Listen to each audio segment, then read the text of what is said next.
নমস্কাৰ এক্সিয়া IAS একাডেমীলৈ স্বাগতম জনাইছোঁ আজি আমি লৈ আহিছোঁ এডিটৰিয়েল এনালাইচিছ 6th মাৰ্চৰ এডিটৰিয়েল এনালাইচিছবোৰে চিভিল সাৰ্ভিস এক্সামিনেশ্যনত মেইনছ আৰু ইণ্টাৰভিউত ডাইৰেক্টলি আৰু ইনডাইৰেক্টলি সহায় কৰে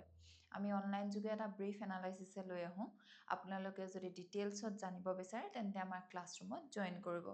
কিয়নো বৰ্তমান আমাৰ APSC আৰু UPSCৰ ফাউণ্ডেশ্যনেল বেটছৰ এডমিশ্যন অপেন হৈ আছে য'ত আপোনালোকে পাব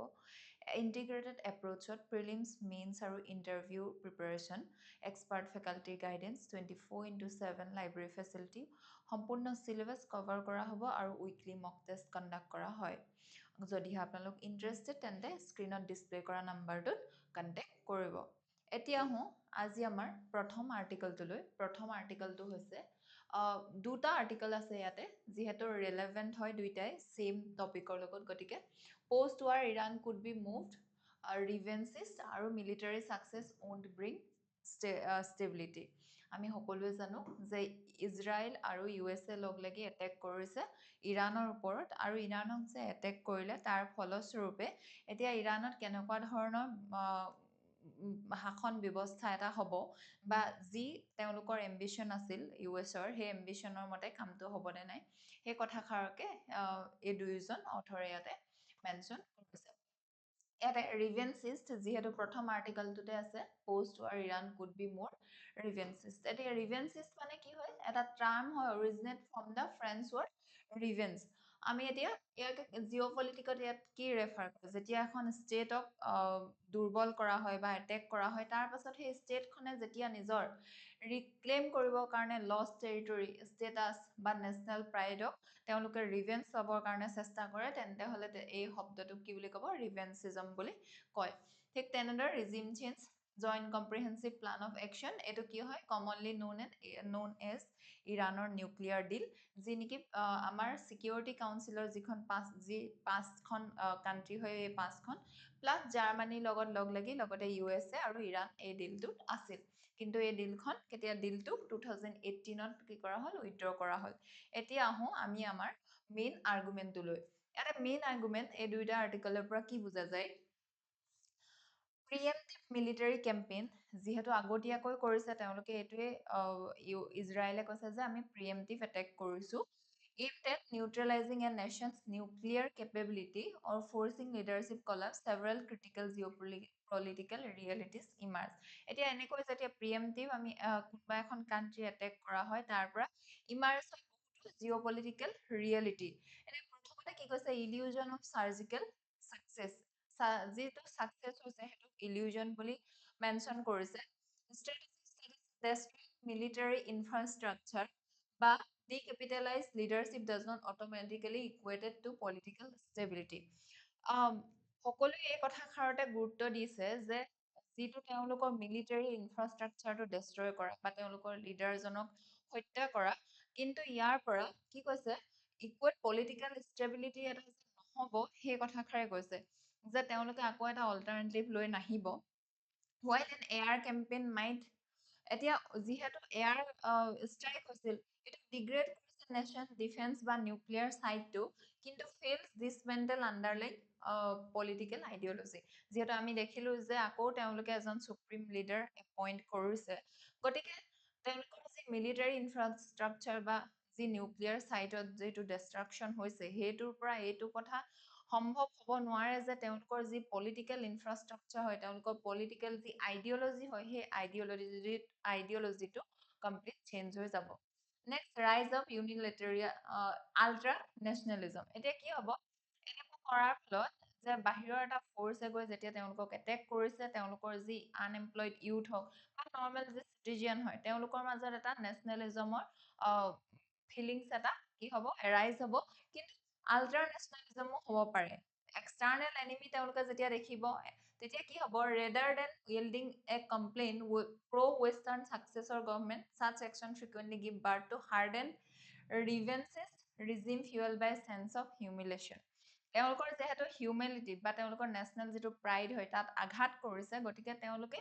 এতিয়া ৰিভেঞ্চিষ্ট হয়তো তেওঁলোক হ'ব পাৰে তেওঁলোকে হাৰ্ড লাইনাৰ নিজৰ দেশখনৰ প্ৰতি কাম কৰিম বুলি হয়তো ৰেডিকেলাইজ হ'ব পাৰে গতিকে এইটো এটা প্ৰব্লেম হ'ব পাৰে state cohesion versus fragmentation. Artificial nation state that might fracture under pressure, similar to post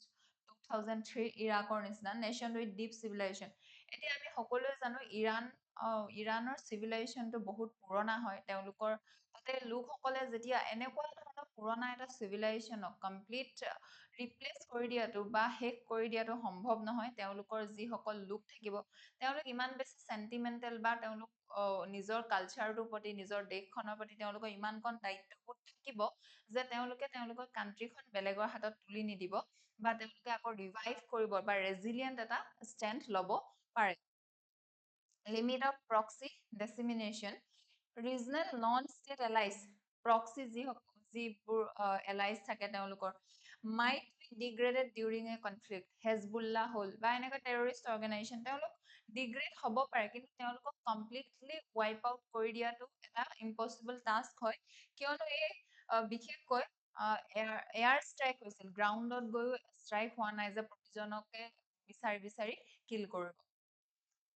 এতিয়া হিষ্টৰিকেল ইভলিউশ্যনটো যদি আমি চাওঁ তেন্তে ইয়াতে দেখিম যে কোল্ড ৱাৰ ইৰা বা ইণ্টাৰভেনশ্যনিজম বুলি কৈছে 50ৰ পৰা 70ৰ ভিতৰত কি হৈছিলে history of external intervention in West Asia is fraud. এতিয়া আমি তেতিয়াও দেখিছো যে ইৰাণত যিজন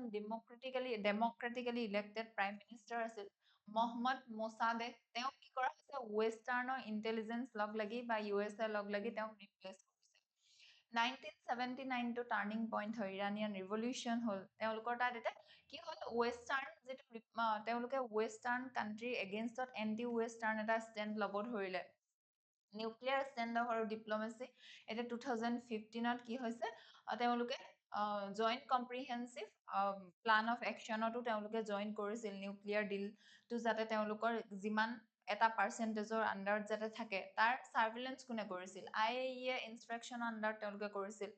ঠিক তেনেদৰে কলাপছ অফ এগ্ৰিমেণ্ট এণ্ড এছকেলেশ্যন এতিয়া 2018ত উইথড্ৰ কৰা হয় JCPOA ৰ পৰা আৰু এতিয়া বৰ্তমান আমি দেখিছো যে নিউক্লিয়াৰ এনৰিচমেণ্ট হৈছে বুলি তেওঁলোকক এটেক কৰা দেখা গৈছে proxy skirmishes across the region। এতিয়া ইয়াৰ পৰা মাল্টি ডাইমেনশ্যনেলি যদি এনালাইচিছ কৰোঁ তেন্তে ছ'চাইটিত কি হ'ব পাৰে ছ'চাইটিত এটা ছেক্টেৰিয়ান আইডেণ্টিটিজ চিয়া চুন্নি এনেকুৱা ধৰণৰ কনফ্লিক্ট আহিব পাৰে ৰিকনচিলিয়েশ্যনটো হাৰ্ডাৰ হ'ব পাৰে ঠিক তেনেদৰে বহুত বেছি যদি চেংচন বহুত দীঘলীয়া হয় বা ৱাৰ ইম্পভাৰিষ্ট ৱাৰ কাক মানে দুখীয়া কৰিব বা কোনটো ক্লাছক মিডল ক্লাছটোক বিশেষকৈ প্ৰব্লেম কৰিব পাৰে এম্পাৱাৰ ব্লেক মাৰ্কেট নেটৱৰ্ক এতিয়া ব্লেক মাৰ্কেট নেটৱৰ্কটো এম্পাৱাৰ কৰিব youth bulge in region couple with unemployment এতিয়া যিসকল ইউথ থাকিব তেওঁলোক আনএমপ্লয়মেণ্ট যেতিয়া হ'ব তেওঁলোকে বিশেষকৈ মিলিচিয়াৰ ফালে হয়তো তেওঁলোকৰ সমাজত ছ'চাইটিত তেওঁলোকে আগবাঢ়ি যাব পাৰে ঠিক তেনেদৰে পলিটিকেল যদি চাওঁ অথৰিটেৰিয়ান ৰেজিলেঞ্চ এক্সটাৰ্নেল থ্ৰেট জাষ্টিফাইজ ৰিপ্ৰেশ্যন আৰু চেন্ট্ৰেলাইজেশ্যন ইন ইৰাণ এতিয়া কি কৰিব এক্সটাৰ্নেল থ্ৰেট সেই কথাষাৰকে লৈ তেওঁলোকে ক'ব যে বাহিৰৰ কাণ্ট্ৰিৰ পৰা আমাৰ থ্ৰেট আছে গতিকে বেছি চেন্ট্ৰেলাইজেশ্যন হ'ব ঠিক তেনেদৰে অথৰিটেৰিয়ান এটা ৰিজিম হৈ যাব পাৰে legal dimension question of legality under international humanitarian law proportionality distinction target of dual use infrastructure ঠিক তেনেদৰে এথিকেলত যদি চাওঁ তেন্তে চিভিলিয়ানসকলে যিহেতু ইয়াৰ পৰা চাফাৰ কৰিছে তেওঁলোকৰো মানুহৰ মৃত্যু হৈছে ঠিক তেনেদৰে civilian suffering versus claim security benefit এতিয়া বাকী কাণ্ট্ৰিবিলাকেও কি কৰিছে যে এইটো প্ৰিএমটিভ ষ্ট্ৰাইক কৰিছোঁ বা তেওঁলোকৰ কাণ্ট্ৰিখনেও চিকিউৰিটিৰ কথা কৈ কি কৰিব পাৰে আৰু ইন ফিউচাৰ আনএথিকেল কাম কৰিব পাৰে ইণ্টাৰনেশ্যনেল ডাইমেনশ্যনত গ্ৰেট পাৱাৰ কম্পিটিশ্যন এটা হ'ব পাৰে ৰাছিয়া আৰু চাইনাই মে বি ছাপৰ্ট কৰিব পাৰে ইৰাণক ঠিক তেনেদৰে ইকনমিক ডাইমেনশ্যনত যদি চাওঁ চেংচন বহুত বেছি লগালে ইৰাণৰ যিটো অইল এক্সপৰ্ট হয় সেইটো ৰিডিউচ হ'ব পাৰে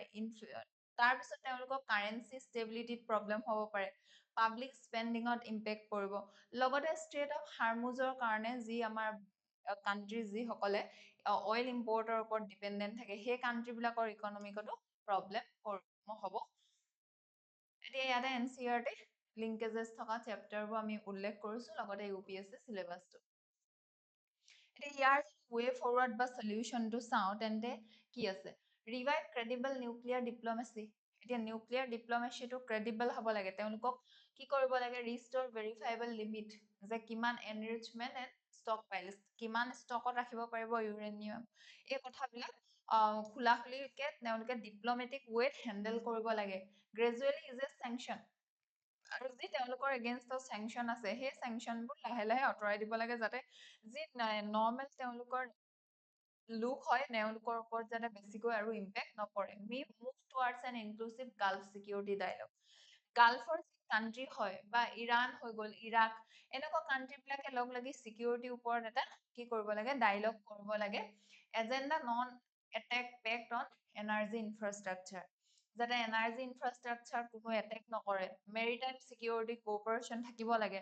ঠিক তেনেকে ডি এস্কেলেশ্যন মেকানিজম এটা থাকিব লাগে। Hotline among militaries to avoid miscalculation in busy threats like Gulf and Levant. ঠিক তেনেদৰে হিউমেনিটেৰিয়ান আৰু ইকনমিক মেজাৰ, হিউমেন সকলে যাতে বেছিকৈ প্ৰব্লেম নাপায় বা তেওঁলোকে যদি প্ৰব্লেম পায় হিউমেনিটেৰিয়ান এইড দিব লাগে। ঠিক তেনেদৰে নৰ্ম বিল্ডিং আৰু ইণ্টাৰনেশ্যনেল ল ষ্ট্ৰেংথেন কৰিব লাগে। Debates in UN and regional bodies on legality of target killings. এই টাৰ্গেট কৰি কৰি যে কিল কৰিছে ইউনাইটেড ষ্টেট অফ আমেৰিকাই, সেই কথাবিলাক ইউনাইটেড নেশ্যনত ভালকৈ আকৌ ডিবেট হ'ব লাগে, আৰু তেনেকুৱা যাতে নহয় তাৰ ওপৰত গুৰুত্ব দিব লাগে। ইণ্ডিয়া স্পেচিফিক এপ্ৰ'চ মেইনটেইন ইণ্ডিয়াৰ এপ্ৰ'চ এইটোৱে হ'ব লাগে যে ষ্ট্ৰেটেজিক অটনমিটো আমি ফ'ল' কৰিব লাগে। গুড ৰিলেশ্যন ইৰাণ, ইজৰাইল আৰু আৰৱ ষ্টেটৰ লগত সমানে আমি ৰাখিব লাগে। ইয়াতে PYQ দিয়া আছে UPSCৰ। এতিয়া আহিছোঁ নেক্সট আৰ্টিকলটোলৈ, financial inclusion from presence to participation. ইয়াতে অথৰজনে ফাইনেন্সিয়েল ইনক্লুজনৰ কথা কৈছে। তেওঁ ডেপুটি গভৰ্ণৰ হয় ৰিজাৰ্ভ বেংক অফ ইণ্ডিয়াৰ। গতিকে আমাৰ ইণ্ডিয়াত ফাইনেন্সিয়েল ইনক্লুজনটো যাতে অকল প্ৰেজেন্স হ'ব নালাগে, কমপ্লিট ইনক্লুজন হ'ব লাগে, পাৰ্টিচিপেশ্যন হ'ব লাগে, সেই কথাষাৰকে তেওঁ ইয়াতে মেনশ্যন কৰিছে। এতিয়া ফাইনেন্সিয়েল ইনক্লুজন মানে কি? ফাইনেন্সিয়েল ইনক্লুজন মানে হৈছে basic financial services like bank একাউণ্টটো এনেকুৱা ধৰণৰ চাৰ্ভিচ যেতিয়া প্ৰভাইড কৰে, article redefine it as a state where individual আৰু বিজনেছ কেন ৰেগুলেট। কোনোবা এজন ব্যৱসায়ীয়ে বা ইণ্ডিভিজুৱেলে যাতে ৰেগুলেট কৰিব পাৰে কনফিডেন্সিয়েলি আৰু এফৰ্ডেবল ইউজ কৰিব পাৰে ফাইনেন্সিয়েল ইনষ্টিটিউশ্যনবোৰ বা ফাইনেন্সিয়েল যি সুবিধা আছে সকলোবিলাক সুবিধাত যাতে সকলোৱে পাৰ্টিচিপেট কৰিব পাৰে, তাকে financial inclusion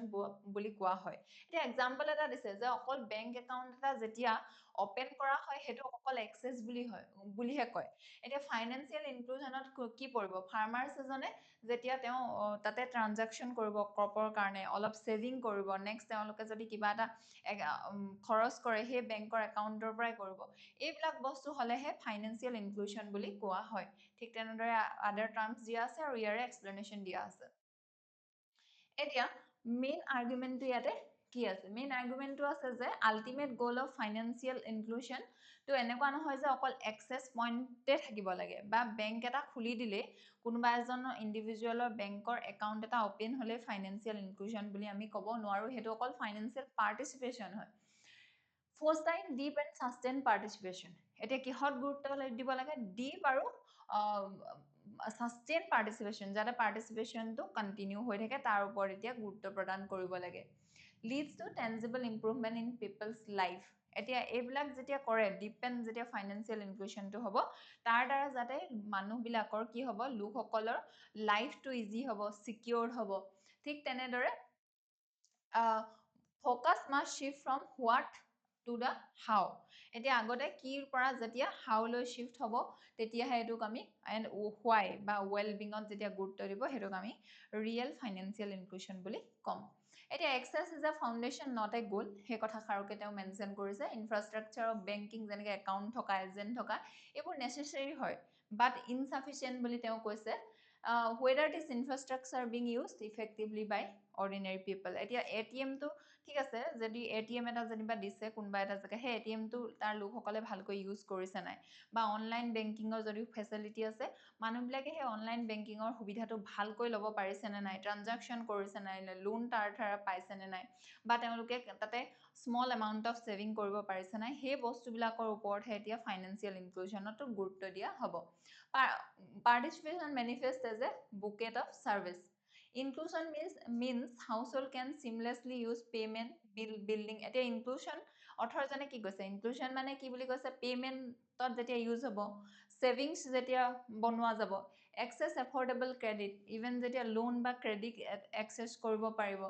safety net through insurance বা pension. It's about interoperability of these services in a person's life. এতিয়া কৈছে যে এতিয়া মেনিফেষ্টেশ্যন বুকেট অফ চাৰ্ভিচ চাৰ্ভিচৰ বহুত এইবিলাক অপশ্যনছ থাকিব লাগিব Quality is catalyst for users. People will not use services that are poorly designed, unfair, or difficult to threshold. এতিয়া আৰু এটা কথা অথৰজনে ইয়াতে উল্লেখ কৰিছে যে তিনিটা পিলাৰ আছে quality of the banking service এটা হৈছে fit 2 number fair and grievance redress fit হৈছে মানে এনেকুৱা হ'ব লাগিব যাতে যিটো বস্তু তেওঁলোকে প্ৰভাইড কৰিছে সেই বস্তুটো এজন কাষ্টমাৰে বিচাৰে নে নিবিচাৰে বা তেওঁৰ ৰিকুৱাৰমেণ্টছ কি আছে তাৰ ওপৰত তেওঁলোকে প্ৰভাইড কৰিব পাৰিছে নাই ঠিক তেনেদৰে ফেয়াৰ হ'ব লাগিব আৰু যিকোনো কমপ্লেইন থাকিলে অতি সোনকালে যাতে গ্ৰিভান্স দিব পাৰে আৰু তাৰ ৰিড্ৰেছো যাতে সোনকালে দিব পাৰে তাৰ ওপৰতে কোৱালিটি নিৰ্ভৰ কৰিব এটা ফাইনেন্সিয়েল ইনক্লুশ্যন হওঁতে বিহেভিয়াৰেল ডিজাইন আৰু কাষ্টমাৰ প্ৰটেকশ্যন আৰু এনাবলাৰ চিম্পল হ'ব লাগিব লেংগুৱেজবিলাক এপ্ৰপ্ৰিয়েট নাট য'ত ইউজ কৰিব লাগিব ৰ'বাষ্ট হ'ব লাগিব তেতিয়াহে ফাইনেন্সিয়েল ইনক্লুশ্যনটো পচিবল হয় এতিয়া যদি বহুত কমপ্লেক্স লেংগুৱেজত থাকে এজন ইণ্ডিভিজুৱেলে যদি বুজি নাপায় তেন্তে ফাইনেন্সিয়েল ইনক্লুশ্যনত হয়তো কিছু কিছু ক্ষেত্ৰত তাতে প্ৰব্লেম দেখা দিব পাৰে ঠিক তেনেদৰে bankers as financial adviser for the masses বেংকাৰসকলে কেনেকুৱা কাম কৰিব লাগে ফ্ৰণ্টলাইন বেংকাৰে critical role in demystifying finances এতিয়া ফাইনেন্সৰ বিষয়ে তেওঁ যাতে ভালকৈ বুজাব পাৰে লিটাৰেট কৰিব পাৰে লোকসকলক should evolve from a simple transaction processor to a trusted guide তেওঁলোকৰ ৰোলটো কেনেকুৱা হ'ব লাগে যি ফ্ৰণ্টলাইন বেংকাৰ হয় তেওঁলোকে ট্ৰাষ্টেড এজন যাতে এডভাইজাৰ হয় তাৰ ওপৰত গুৰুত্ব দিব লাগে Incentive must align with outcome. Performance metric for banks and their agents should reward not just account opening but also dependent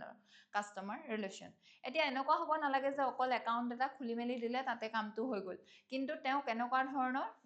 কি কৰিলে ছাৰ্ভিচটো তেওঁ কেনেকুৱা ধৰণৰ দিছে তাৰ ওপৰত বা কাষ্টমাৰ লগত ৰিলেশ্যনটো কেনেকুৱা ধৰণে মেইনটেইন কৰিছে তাতো গুৰুত্ব দিব লাগিব ঠিক তেনেদৰে হিষ্টৰিকেল ইভলিউশ্যন আমি যদি প্ৰি ইণ্ডিপেণ্ডেঞ্চৰ সময়ত চাওঁ ফাইনেন্সিয়েল চিষ্টেম লাৰ্জলি কেনেকুৱা আছিল আৰবান চেণ্ট্ৰিক আছিল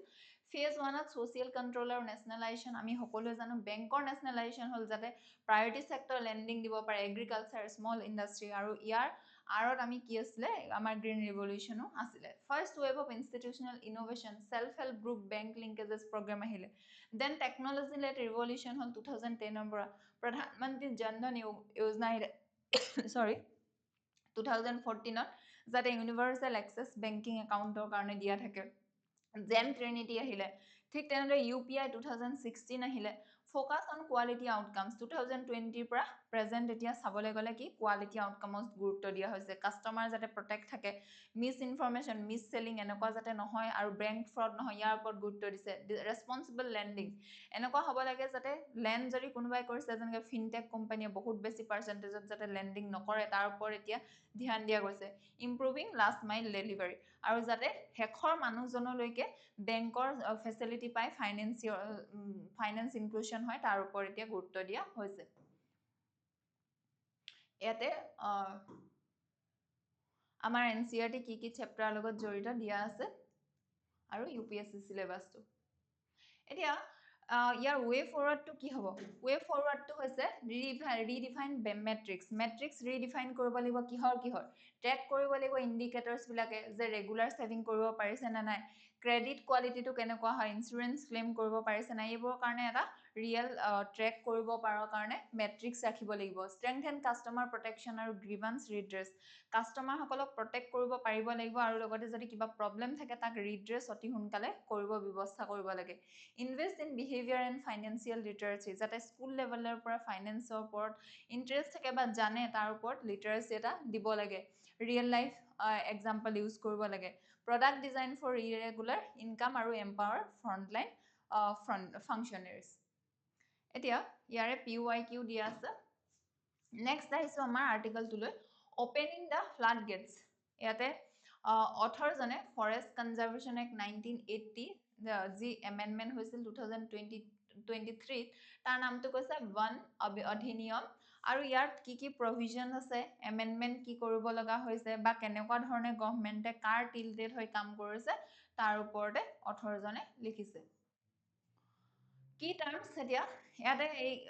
বন অধিনিয়ম 1980 আমাৰ যে ৰিনেম কৰা হল ফৰেষ্ট একখনত কি কৰা হল এতিয়া বন সংৰক্ষণ एवं संवर्धन अधिनियम বুলি কি কৰা হৈছে ৰিনেম কৰা হৈছে আৰু ইয়াতে মেইনলি কি আছে primary legislation governing diversion of forest land for non forest purpose ইয়াতে কি যেতিয়া আমাৰ ফৰেষ্ট ল্যান্ডটো যেতিয়া নন ফৰেষ্ট পাৰপজত ইউজ কৰা হয় সেই কথাবোৰ লেজিসলেশনটোত ইয়াতে মেনশন হৈ আছে আৰু কেম্পা বা কম্পেনসেটৰি এফৰেষ্টেশন বুলি কাক কোৱা হয় এটো এটা এনেকুৱা প্ৰসেস যেতিয়া প্লান কৰা হয় ট্ৰিজ ইকুইভ্যালেন্ট এৰিয়াত যেতিয়া ডিগ্ৰেডেড হোৱা কোনোবা এটা যদি ফৰেষ্ট ল্যান্ড ডিগ্ৰেড হৈছে তেতিয়া আকৌ যেতিয়া কোনোবা বেলেগ এটা এৰিয়াত সমানে গৈ পিনি ট্ৰি প্লান কৰে হেতুকে কম্পেনসেটৰি ফৰেষ্টেশন বুলি কোৱা হয় এতিয়া আহিছো ইয়াৰে কোৰ্ট হেচিছটো লৈ ইয়াৰে কোৰ্ট হেচিছটো হৈছে 2023 গভৰ্নমেন্টৰ যি সাৰ্কুলাৰ হয় তাতে কি ডিজাইন কৰা হৈছে প্ৰমোট এফৰেষ্টেশন অন ডিগ্ৰেডেড ফৰেষ্ট ল্যান্ড এতিয়া যি ফৰেষ্ট ল্যান্ড ডিগ্ৰেড হৈ গৈছে বা ধ্বংস হৈ গৈছে ফৰেষ্ট তেনেকুৱা জেগাত আকৌ যাতে এফৰেষ্টেশন কৰিব পাৰে তাৰ কাৰণে এখন সাৰ্কুলাৰ গভৰ্নমেন্টৰ ফালৰ পৰা আহিছিল 2023 চনত এটো কিন্তু অৰ্থৰজনে কি কৈছে এটা বেকওয়াৰ্ড স্টেপ বুলি কৈছে কিয়নো প্ৰায়োৰিটাইজ কিহত কৰিছে এই যিখন সাৰ্কুলাৰ হয় কৈছে যে গভৰ্নমেন্টৰ ফালৰ পৰা প্ৰায়োৰিটাইজ কৰা হৈছে ইন্ডাষ্ট্ৰিয়াল যি ইন্টাৰেষ্ট হয় সেই ইন্টাৰেষ্টকহে ইয়াৰ পৰা এড্ৰেছ কৰা গৈছে ওভাৰ জেনুইন ইকোলজিক্যাল ৰিস্টোৰেশনত কিন্তু ইমান গুৰুত্ব প্ৰদান কৰা নাই by opening up forest to private players for commercial plantation তেওঁ কৈছে যে কমাৰ্শিয়াল প্লান্টেশন বা ইন্ডাষ্ট্ৰি ইনভেস্টেড ইন্টাৰেষ্টক লৈহে গভৰ্নমেন্টে এই সাৰ্কুলাৰখন আনিছে কিয়নো ইয়াতে মনোকালচাৰৰ ওপৰত গুৰুত্ব দিয়া হৈছে বা এনেকুৱা ধৰণৰ প্লান্ট স্পেচিছ যি এক্সোটিক স্পেচিছ হয় সেই স্পেচিছ বিলাক যাতে প্লান কৰক আৰু তেওঁ ইয়াৰ ৰ মেটেৰিয়েল হিচাপে যাতে ইন্ডাষ্ট্ৰিয়েল গ্ৰোথত ইউজ কৰিব পাৰে তাৰ ওপৰত গুৰুত্ব দিছে কিন্তু জেনুইন যি ইকোলজিক্যাল ৰিভাইভ হ'ব লাগে তাৰ ওপৰত গুৰুত্ব নাই দিয়া বুলি অথৰজনে ইয়াতে মেনশন কৰিছে এতিয়া আহক কি আৰ্গুমেন্টস কিটা চাও false premise of afforestation the government's then goal is to regreen the governmentor stand to ki degraded forest by attracting private investment eta private investment to government attract koribo bicharise অথৰে কিন্তু এটা কি কাউন্টাৰ্স কৰিছে method being facilitated monoculture plantation যে এটা এজোপা species বা এটা same স্পেচিছৰ প্লান্টেশনটো যে প্ৰবলেম হয় মনোকালচাৰৰ এক্সোটিক স্পেচিছৰ হেতু কথা কৈ পানি অথৰে কৈছে যে এনেকুৱা যেতিয়া হয় যেতিয়া মনোকালচাৰ কৰা হ'ব মনোকালচাৰ দি ৰিগ্ৰীন কৰা হ'ব বা এফৰেষ্টেশন কৰা হ'ব তেতিয়া কিন্তু বৰ বেছি এটা এনভায়ৰনমেন্টৰ কাৰণে সুবিধাজনক নহয় does not constitute ecological restoration গটিকে ইয়াক ইকোলজিক্যাল ৰিস্টোৰেশন বুলি ধৰা নাযাব বুলি কৈছে কি ৰিপ্লেস কৰে potential recoverable native ecosystem with a biological poor industrial farm এতিয়া যি আমাৰ নেটিভ ইকোসিস্টেম হয় হেতু এটোৱে ৰিপ্লেস কৰিব dilution of safeguard article effectively exempt then new activities from paying compensatory afforestation cost or net present value these financial mechanisms are designed to act deterrence against the forest diversion এতিয়া তেওঁ removing them government has removed the very barriers that protected forest from being seen as a cheap real estate for energy industry এতিয়া কি কৈছে যে real estate energy in real estate cheap real estate industry কাৰণে হে তেওঁলোকে বেছিকৈ গুৰুত্ব দিছে এই সাৰ্কুলেশন খনৰ জৰিয়তে যত নেকি নতুন এক্টিভিটিজ পেইং কম্পেনসেটৰি এফৰেষ্টেশনে কি কষ্ট আৰু নেট প্ৰেজেন্ট ভ্যালুটো কি কৰে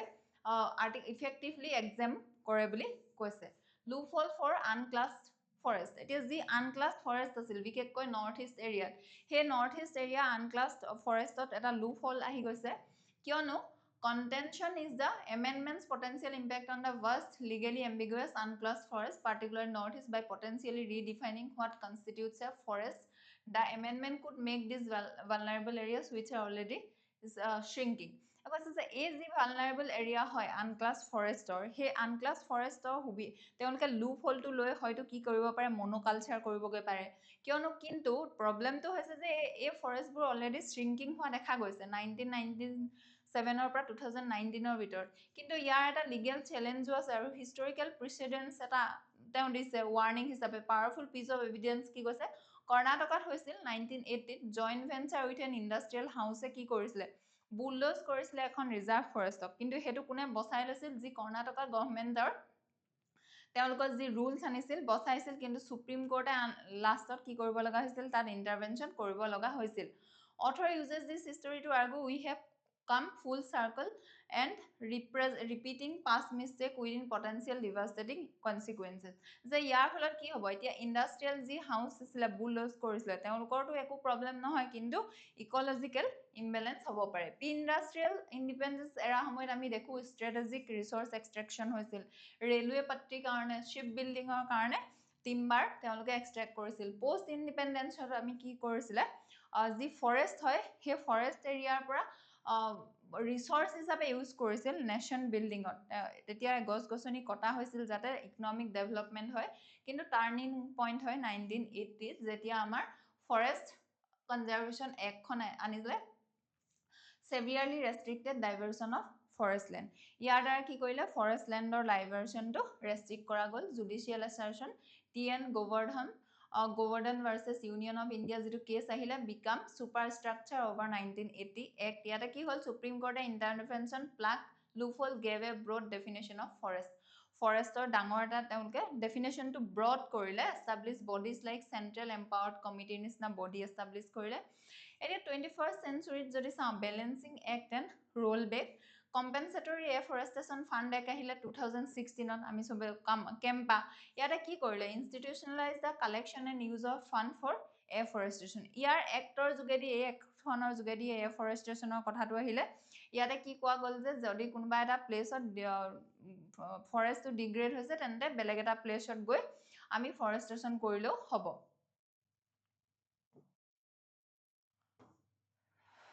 ইয়াৰ দ্বাৰা এটা ছ'চাইটিত প্ৰব্লেম পৰিব পাৰে, হ'ব পাৰে। ছ'চিয়েল পলিটিকেল ডাইৰেক্টলি থ্ৰেটেন লাইভলিহুড আৰু traditional rights of the forest. সাধাৰণ মানুহসকলৰ জীৱনত তেওঁলোকৰ কালচাৰটো ইভেন নাইকিয়া হ'ব পাৰে, লেংগুৱেজত থ্ৰেট আহিব পাৰে, তেওঁলোকৰ ট্ৰেডিশ্যনত থ্ৰেট আহিব পাৰে। ঠিক তেনেদৰে পলিটিকেলি যদি চাওঁ, economic agenda of is of doing বিজনেছৰ নামত তেওঁলোকে কি কৰিব পাৰে? ফৰেষ্ট ক্লিয়াৰেঞ্চ কৰিব পাৰে। ঠিক তেনেদৰে এথিকেল ইণ্টাৰজেনেৰেশ্যনেল জাষ্টিছ হ'ব পাৰে। এতিয়া যদি চব শেষ কৰি দিয়ে, ফিউচাৰ জেনেৰেশ্যনৰ কাৰণে কি থাকিব? এনভাইৰনমেণ্টেল এথিক্স আছে। ঠিক তেনেদৰে ইণ্টাৰনেশ্যনেলি যদি চাওঁ, আমি ইণ্ডিয়া ছিগনেটৰী হয় কনভেনশ্যন অন বায়'লজিকেল ডাইভাৰ্চিটি, কিন্তু এনেকুৱা ধৰণৰ যেতিয়া আমি ৰুলছ লৈ আহোঁ, এক্সটিক মনোকালচাৰৰ কথা কওঁ, তেতিয়া কিন্তু সেই আমাৰ যি ইণ্টাৰনেশ্যনেল কনভেনশ্যনত ছিগনেটৰী হয়, তাৰ অবজেক্টিভৰ পৰা আমি কিন্তু আঁতৰি আহিম। Economically while framing as economically benefit আত্মনিৰ্ভৰ, this is a narrow' view. Economic কিন্তু যে আমি আত্মনিৰ্ভৰ ভাৰতৰ কাৰণে বা নিজৰ সেল্ফ ইণ্ডিজেনাইজেশ্যনৰ কাৰণে যদি আমি নিজৰ ইকলজিটো ডেমেজ কৰোঁ, তেন্তে কিন্তু এইটো অকল নেৰ' ভিউহে হ'ব। কিয়নো ইন ফিউচাৰ তাৰ দ্বাৰা আমাৰ বহুতো বেছি ক্ষতিপূৰণ আছে। True value of ecosystem service lost হ'ব পাৰে। ৱাটাৰ ডেট ইউকেলিপ্টাছ প্লান্ট, ইউকেলিপ্টাছৰ কাৰণে ছাপ'জ যেতিয়া মনোকালচাৰ কৰিব, তাত ইউজ কৰা যিটো ৱাটাৰ হয়, তাত ইউজ বেছিকৈ কৰোঁতে আমাৰ ফাৰ্মাৰ্ছসকলে তাৰ সুবিধাটো নাপাবও পাৰে। তেনেকুৱা ধৰণৰ ইকলজিকেল কষ্ট আহিব পাৰে। ইয়াতে NCERT কি চেপ্টাৰৰ লগত লিংক আছে তাকে প্ৰভাইড কৰা আছে।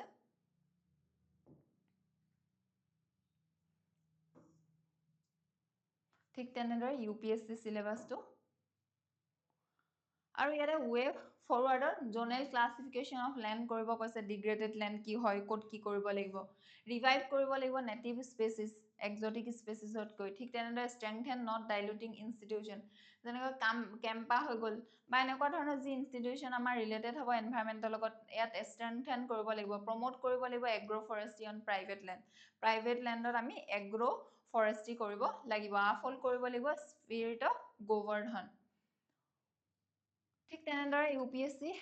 মেইনছত কি কুৱেশ্যন আহিছিল, এই টপিকটো ৰিলেটেড তাকে দিয়া আছে। নেক্সট হৈছে transforming representation into real change by 2029, যে আমাৰ যি উইমেন ৰিজাৰ্ভেশ্যন বিলত 133% উইমেনৰ কাৰণে ৰিজাৰ্ভেশ্যন আছে লোকসভা আৰু ষ্টেট লেজিছলেটিভ এছেম্বলিত। আৰু যদি সেই বিলখন এতিয়া এক্টখন যদি ইমপ্লিমেণ্ট কৰা হয় 2029ত, কি ধৰণে তাৰ প্ৰভাৱ পৰিব আৰু একচুৱেলি ক'ত গুৰুত্ব দিব লাগে। গুৰুত্ব দিব লাগে যেনেকৈ এতিয়া এইটো ইণ্টাৰনেশ্যনেল উইমেন্স ডে ওপৰত অহা আৰ্টিকেল হয়, গতিকে উইমেন চেণ্ট্ৰিক হয় আৰ্টিকেলটো, যে এতিয়া এনেকুৱা ধৰণে এজিং পপুলেশ্যনৰ সময়ত যে উইমেনসকলৰ এজ যেতিয়া হ'ব সেই সময়কণত যে তেওঁলোকক কেয়াৰ কৰিবৰ কাৰণে বিভিন্ন ধৰণৰ পলিচিছ লৈ আহিব লাগে বা বিভিন্ন ধৰণৰ ইনিচিয়েটিভ গভৰ্ণমেণ্টে ল'ব লাগে সেই কথাষাৰ ইয়াতে উল্লেখ কৰিছে ইয়াতে কি টাৰ্মছ আৰু এক্সপ্লেনেশ্যন আছে এবাৰ আপোনালোকে চাই ল'ব এতিয়া মেইন আৰ্গুমেণ্টটোলৈ কৰ argument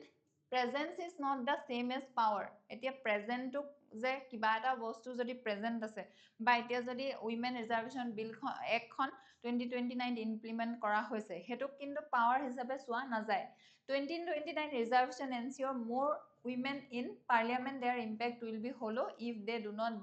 bring a specific women agenda in the floor এতিয়া women agenda লৈ যদি তেওঁলোকে নাহে women centric কিবা কামত যদি তেওঁলোকে কাম নকৰে তেতিয়া কিন্তু লুপ হলহে হ'ব যদিও এই একখন আহিব ইমপ্লিমেণ্ট হ'ব আৰ্টিকলটোত কি আৰ্গু কৰিছে ইণ্ডিয়া ট্ৰানজিশ্যন কৰিছে ইয়ং নেশ্যনৰ পৰা এজিং ছ'চাইটিলৈ ফাষ্টাৰ দেন এক্সপেক্টেড গতিকে এই বেছি যিসকল যিসকল এজিং লোক হয় তেওঁলোকক টেক কেয়াৰ কৰিবৰ কাৰণে এটলিষ্ট কিবা কাম কৰিব লাগিব এতিয়া জেণ্ডাৰ গেপো আছে এজিঙত যে উইমেনৰ পপুলেশ্যন বেছি আছে মেনতকৈ উইমেনসকলে যিহেতু বেছি দিন জীয়াই থাকে গতিকে বুঢ়া কাল বা বুঢ়া সময়কণ সেই সময়কণত বেছিকৈ কোনবিলাক পপুলেশ্যন আছে উইমেন পপুলেশ্যনবিলাক বেছিকৈ আছে পলিচি ফেইলিয়াৰ কাৰেণ্ট যি পলিচি হয় national policy for older pension বা ইন্দিৰা গান্ধী যিটো pension Indira Gandhi old age যিটো পলিচি এটা আছে যে অল্ড এজ লোকসকলক কি কৰা হয় অকণমান ফাইনেন্সিয়েল হেল্প কৰা হয় সেই কিন্তু হেল্পবিলাকে কি কৰে যিটো মেইন কোৰ এড্ৰেছ হ'ব লাগে প্ৰব্লেমটো এড্ৰেছ হ'ব লাগে সেই প্ৰব্লেমটো এড্ৰেছ কৰা নাই কিয়নো তাত ট্ৰিট কৰা হৈছে elderly as a monolithic group ignoring 80-year old women has vastly different need than 80-year old men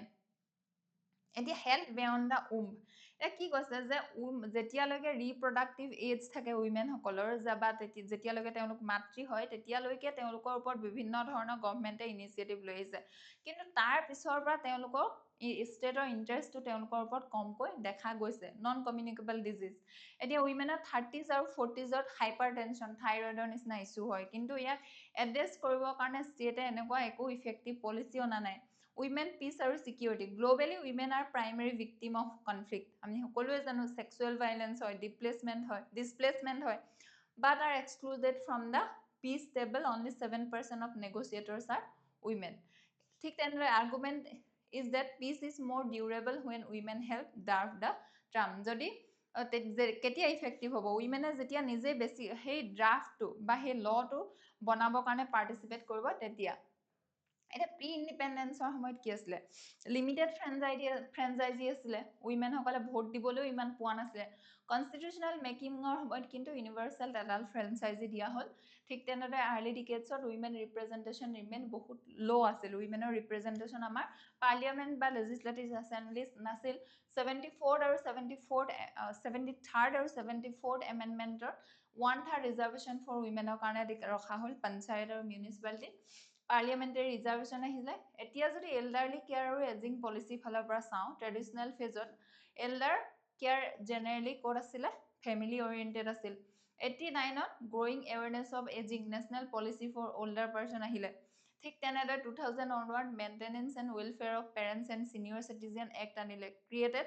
legal obligation for children যাতে তেওঁলোকে ছিনিয়ৰ চিটিজেনক কেয়াৰ কৰে ঠিক তেনেদৰে 10ৰ পৰা 20ৰ ভিতৰত national program for health care and elderly আৰু ষ্টেট লেভেল বিভিন্ন ধৰণৰ স্কিম আহিছে